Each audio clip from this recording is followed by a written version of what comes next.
Hi, welcome to Smart Programming. I'm Steven, a full stack .NET software engineer with an emphasis on ASP.NET MVC as well as web service like web API. I'm also .NET technical architect and software trainer. You can follow me on YouTube, the address here on the screen. In this tutorial, I'm gonna show you how to debug in Visual Studio. So, the first question is, what is debugging? As you may know, debugging is a multiple-step process of finding bugs within your code, isolating the source of the problem, and fixing them. And the final step of debugging is to test the correction or workaround and make sure it works. Pretty straightforward. And the second question is, how can you debug your application? How do you get started? So here are the steps to guide you how to debug your application efficiently. Step 1. You must determine where to insert breakpoints. Why did I say that? Because if you don't know where to insert the breakpoint, so you have to guess to insert one randomly, and it's not the smart way to go. Let's flip to Visual Studio.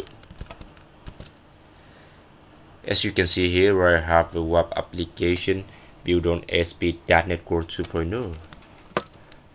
Let's get it up and running.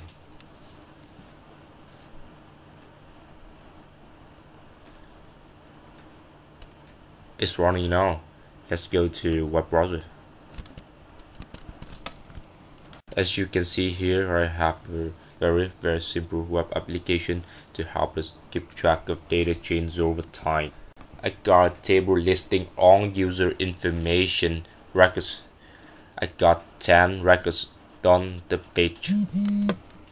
When I click on the lock button, and pop-up dialog comes up displaying data changes over time for the current records. Close it out. Let's change some data. Let's say if I change the data of the second record, let me click on editable, and then I change the name from Steven Nguyen to Steven Nguyen V, and the previous name Steven Nguyen has become the old version. And when I clicked on save change, the data will be updated. As you can see here, the pop-up dialog tells us update successfully, and the previous value of the second record become an old version, and it's written to the log history table. Okay, and when I click on lock buttons again, as you can see here, the Steven Nguyen become an old version and was listed in log history table. It's worked perfectly fine. Let's change the data again. Save change, update successfully, and view logs again. Here everything goes well.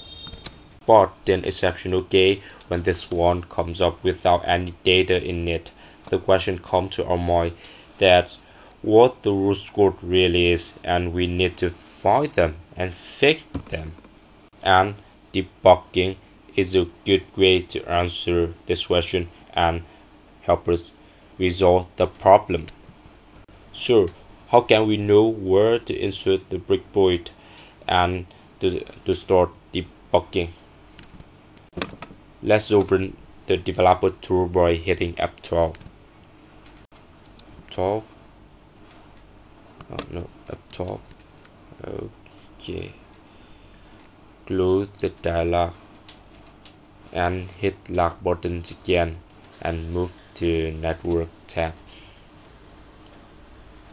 logs. As you can see here, the developer tool captured the request sending to the server. If you already been familiar with ASP.NET MVC model before, you can easily locate it, where the right place the controller and which action you should look out for. But you haven't, don't worry, just accept it and go ahead. I will let you know in my upcoming video series, so don't worry. Let me open account controller first. Just copy it, Ctrl C, and switch back to Visual Studio. Stop debugging. Ctrl Shift N to Firefall controller. Okay, and moving on to the action. Here is a proprietor // switch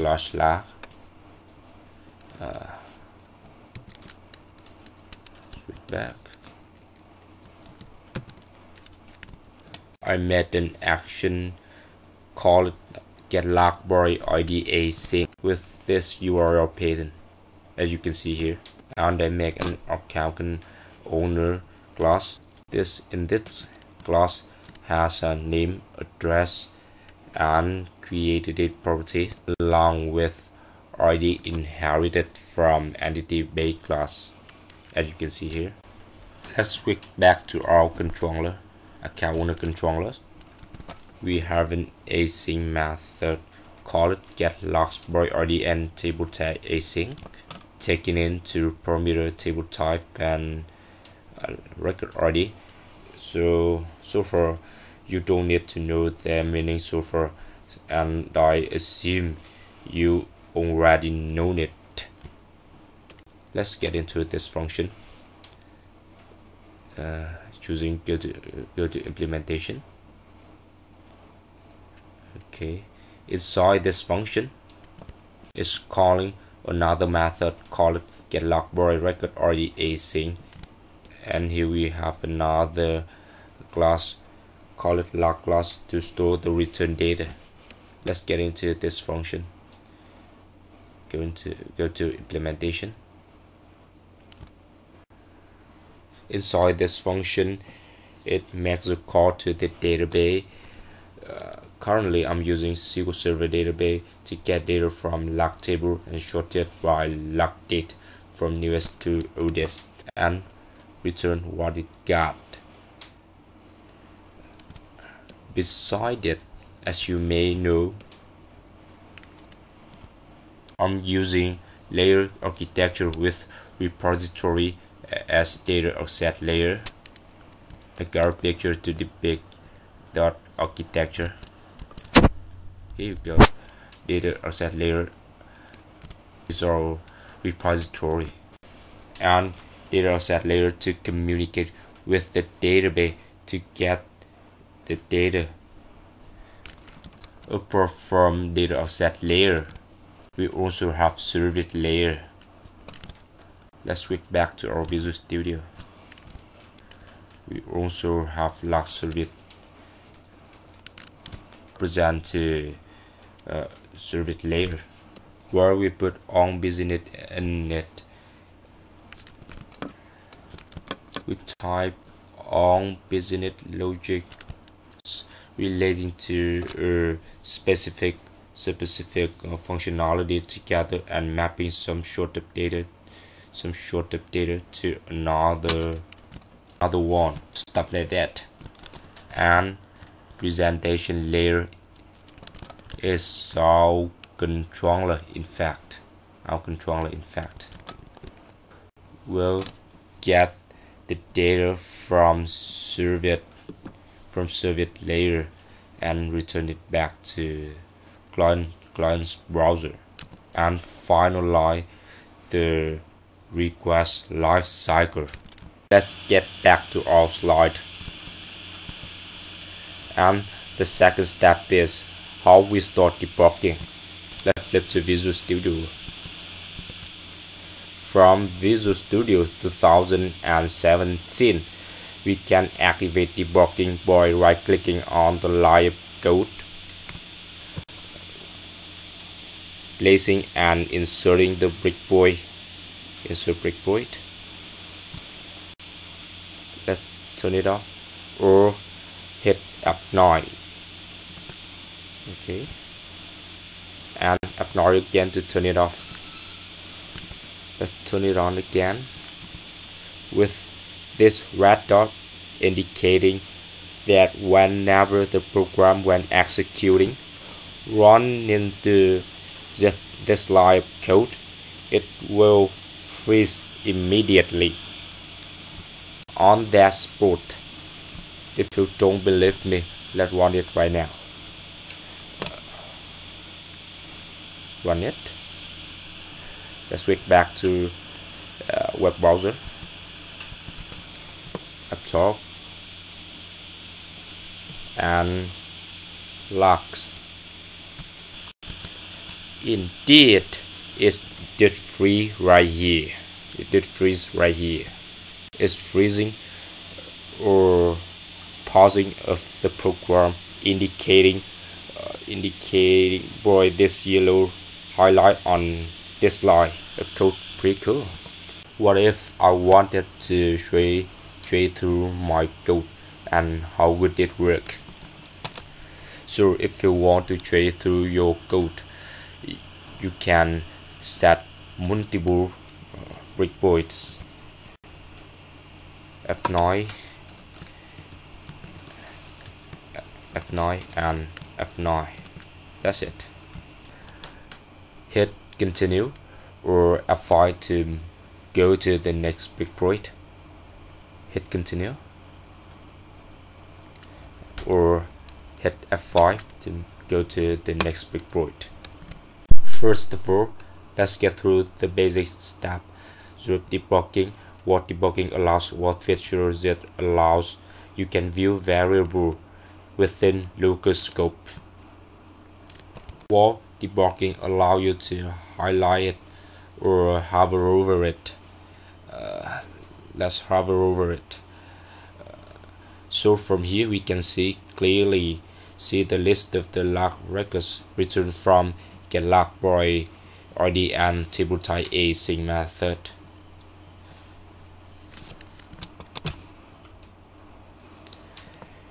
Here we have 5 records of logs returned by this function. Let's look into it, and you can view log detail of a record. The first item with this address is set to London, the created date and ID set to 2, and name set to Steven Nguyen, and the pop-up menu comes up which will tell you all about information of this object. This one feature you can utilize debugging ability to check variable.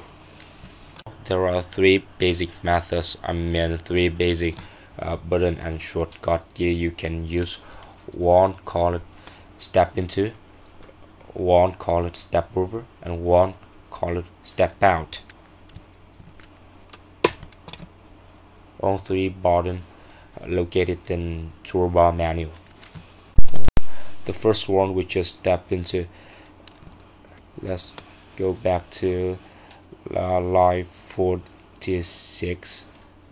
Okay, so if there is more detail to view in certain line code, it will give it to you. We have a method we invoking getLogBoy ID and table type async method. We go into it. Let's step into it. We can see that method has more code to show. Let's step into, and it's worth stepping into. This method calling getLogBoy record ID async to get necessary data from the database, and we also see that method have more interesting code to show. Let's step into this one. Step into. If you know that chunk of code is indeed correct, the debugging can get complex. It can be millions lines of code. so we don't want to go through line by line rapidly, so we can step over instead of step into. You can just skip over it. The difference between step into and step over, let's say when your method is calling another method and you want to go into this method, you simplify to step into it by hitting F12 or click on the shortcut button right here on the toolbar menu. To step into, you should hit F11 instead of F12.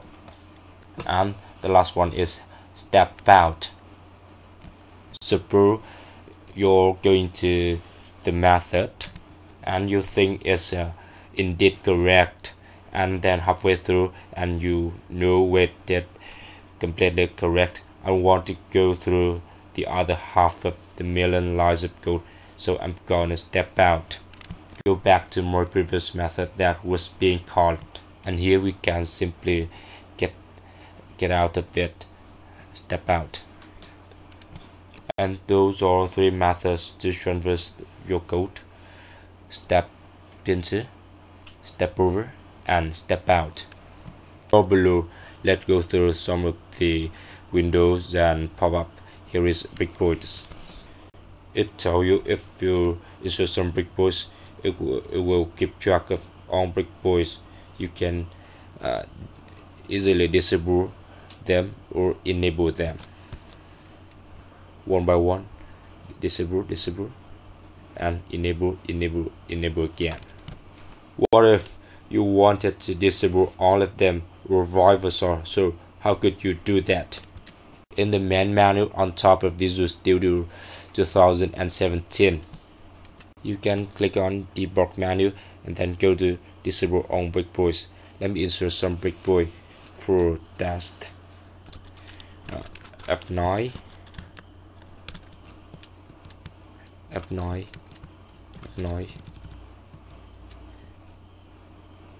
insert one more.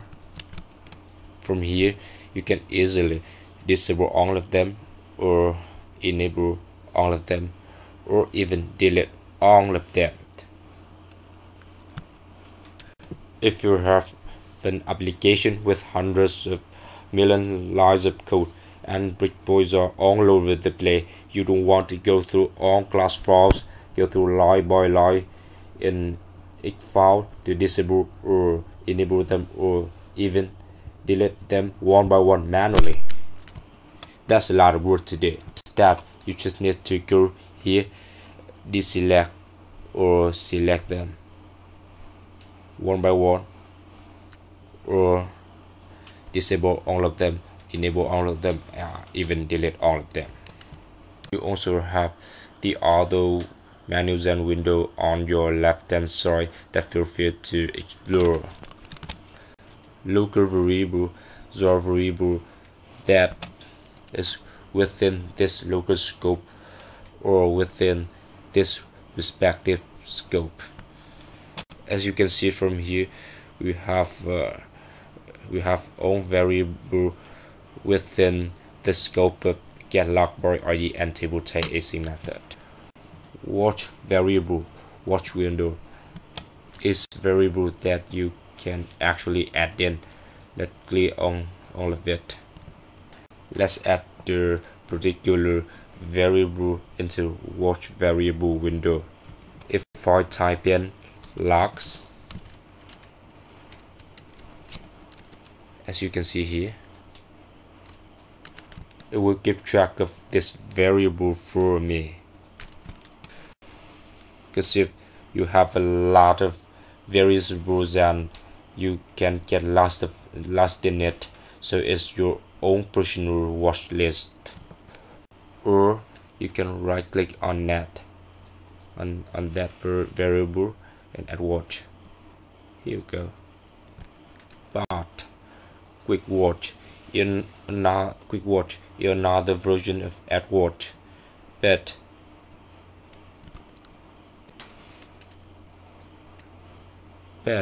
everything you see inside this pop-up. Here you go. Okay, here is the contact window, which essentially keep track of what methods are being called. That's the simplest way to explain it. This is debugging. You know, one of the very important ways to save time in tracing, and you know for sure you don't have to struggle through getting pens and paper for tracing through your code. What you done so far that answer for your question, how we start debugging using built-in tool in Visual Studio 2017. Anyway, I hope you enjoyed this video, and thanks for watching and have a great day. See you in my upcoming video series. Bye bye.